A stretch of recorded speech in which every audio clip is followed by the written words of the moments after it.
বিসমিল্লাহির রহমানির রহিম। কালিয়াকৈর পৌর কৃষক দলের উদ্যোগে আজকের এই ইফতার ও দোয়া মাহফিলের সম্মানিত সভাপতি, আমার প্রিয় ভাই কৃষিবিদ জনাব রফিকুল ইসলাম, আমাদের মাঝে উপস্থিত আছেন কালিয়াকৈর উপজেলা বিএনপির প্রচার ও প্রকাশনা সম্পাদক সাবেক ছাত্রনেতা এস.এম. মাহবুব হুসাইন।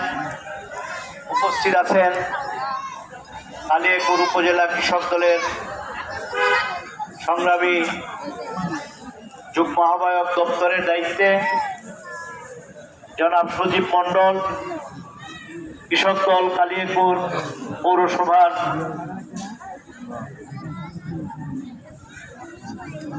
জনাব শফিকুল ইসলাম, জনাব আব্দুল হান্নান, জনাব মুজাম্মেল সহ পৌর কৃষক দলের আমার প্রিয় সম্মানিত নেতৃবৃন্দ, আমাদের পৌর কৃষক দলের যুগ্ম আহ্বায়ক মনির হোসেন,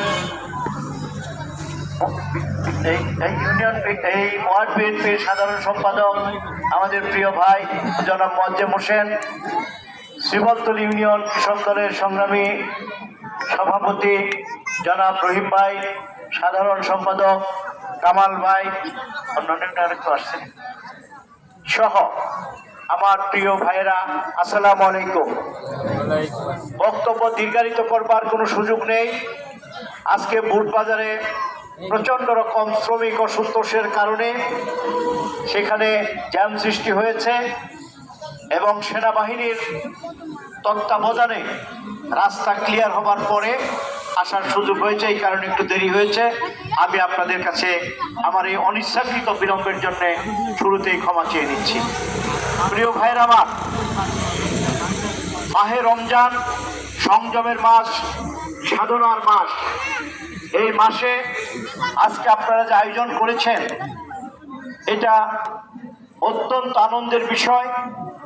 এই সিয়ামের ফজিলত আল্লাহ রাব্বুল আলামিন কমিটমেন্ট করেছেন, তিনি নিজ হাতে দিবেন।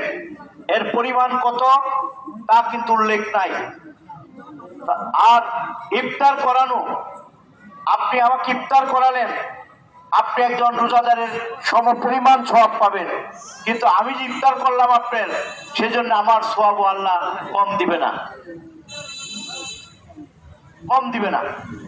তো এই সিয়াম সাধনার এই সময়ে ইফতারের পূর্ব মুহূর্তে আমি আপনাদের কাছে বিনীতভাবে অনুরোধ করছি, আপনারা আমাদের প্রিয় নেত্রী দেশনেত্রী বেগম খালেদা জিয়ার জন্যে কায়ুমানুবাদকে মহান আল্লাহ রাব্বুল আলামিনের কাছে দোয়া করবেন। আল্লাহ রাব্বুল আলামিন নিশ্চয়ই এই রোজাদার ভাইদের ফরিয়াদ ইনশাল্লাহ কবুল করবেন। আজকে বিভিন্নভাবে 5 তারিখের বিজয়কে ব্যাখ্যা করা হয়। আমরা অত্যন্ত সুস্পষ্টভাবে বলতে চাই, আমাদের প্রিয় নেত্রী দেশনেত্রী বেগম খালেদা জিয়া, তিনি যদি তার আরাম আয়েশের কথা চিন্তা করতেন, তিনি যদি তার সন্তান সন্ততিদের কথা চিন্তা করতেন, তাহলে তিনি পারতেন 14 সালের নির্বাচনে আপোষ করে তারপরে দেশের বাইরে চলে যাওয়া, অথবা তিনি অন্য প্রেক্ষাপট সৃষ্টি করতে পারতেন। কিন্তু দেশের কথা চিন্তা করে, দেশের মানুষের কথা চিন্তা করে তিনি কোনো অবস্থাতেই কোনো হায়ানার সাথে আপোষ করেন নাই।